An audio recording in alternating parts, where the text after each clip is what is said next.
Wow, this movie must have had the shortest script ever.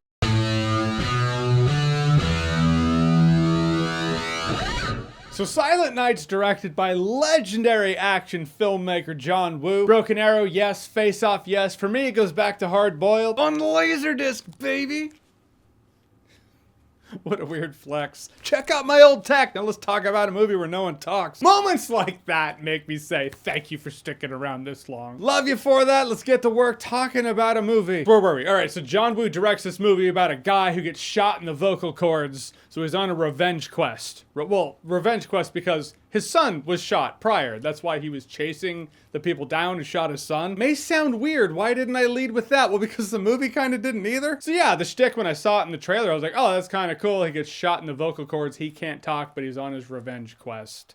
But it doesn't stop there. He doesn't talk because he got shot in the vocal cords. Everyone else, in an apparent show of solidarity, well, they don't talk either. It truly is Silent Night. I mean, yeah, there's some background chatter, some radio chatter, but the characters in the movie just don't talk. Since it's John Woo, let's start out with the action, all right, before I start going in on the things that bothered me. The action was fun. It's ridiculous, yes, but John Woo action's always been ridiculous, but the ridiculous element's a little different. It's always been, yeah, every gun has unlimited ammo because John Woo, IDKFA all around. No one ever has to reload. Now it's the main protagonist is apparently Fortune from Metal Gear Solid 2 and bullets just miss. I also like that this guy was just an everyday man. You know, he's just an everyday guy. He's a husband, a father. He's not a cop. He's not a Marine, not an ex-Marine. He's not the Punisher. Sometimes it feels like they borrowed from the Punisher, but he's not, strictly speaking, the Punisher. He learned how to fight where 2023 Teenage Mutant Ninja Turtles learned how to fight.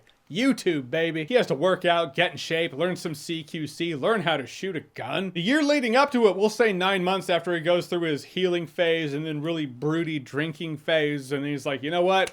I'm gonna kill some folk. We'll call it 9 months, a solid school year. That time is training montage time. He truly does feel like someone who's never touched a gun in his life. And he goes all the way up to, yeah, he can lay some folks out. Granted, in the ridiculous John Woo way, being able to hit paper is different than being able to shoot people while you're driving in a car, and it's just mid shots the whole time. But the bummer really comes from the fact that you don't know anything about anyone else in this movie. They all come across as useless when they're really not supposed to. You know what you need to know about the main dude? He's a grieving father out for revenge. You've seen it before? Absolutely you have. But it would have been fine for him to be the one who couldn't talk, and everyone else, maybe they could, you know? They'd call him Cholesterol. Cholesterol, he's coming for us. The silent killer. Again, thank you for sticking around for this long among all my dad jokes. Like, there's this cop dude in this movie, and he's kind of helping him out in that way vigilantes sometimes do. You know, it's like maybe I have an ally on the force. Maybe he'll join in later, who knows? But I don't know fuck all about this guy, so I really didn't care. I feel like this movie's a conglomerate, a frankenfuck of other revenge movies stitched together, but they just took away all the vocals, took away the speech, and now it's different. Like when he's doing recon, taking photos, taking notes, I was like Thomas Jane Punisher, but Thomas Jane Punisher did it better. I feel like a lot of people hate that movie. I don't give a fuck. It missed the mark. I started to fall into it when I realized, okay, so not just him, nobody talks in the movie, and that's kind of the thing here. Okay, let's fall into it. But what you still have is a bare bones revenge flick that does have the unique premise of nobody saying anything in the movie. But underneath that unique premise, you have elements that have been borrowed from other revenge movies. And quite frankly, those other movies were more enjoyable to sit through. There's sometimes, I've seen this in a lot of action movies lately, I'm like, is that blood CGI? There are a couple of really good hits that didn't look overly CGI. It was actually pretty badass. And some blood spatter that looks straight up CGI. But you couldn't have the little detonator under the shirt that goes boom? Shitty reality television can have that. Your John Woo action film can't? These truly are dark times. This movie doesn't just lack speech, with emotional beats that fall flat and characters you know nothing about and don't care about in the least.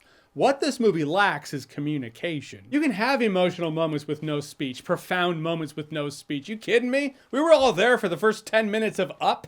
We wept. All of us. It's possible, it can happen. Just Not in this movie. Couple of cool-ish parts aside, it's a disappointing film from a legendary director. And I'm not gonna remember it in T-1 day. Yep, already forgot. And I got a review of Godzilla -1 dropping tomorrow morning, so be on the lookout for that. Appreciate your patience for that one. All right, so Silent Night. Have you seen it? What did you think about it? What's your favorite John Woo movie? In fact, top 3 favorite John Woo movies. I don't know, it's a little obscure. Usually it's what's your favorite or rank them. We're going with 3. No medals for 4th place today. Whatever they are, whatever you think, comment below, let me know. And as always, if you like what you've seen here and you want to see more, click right here to see more.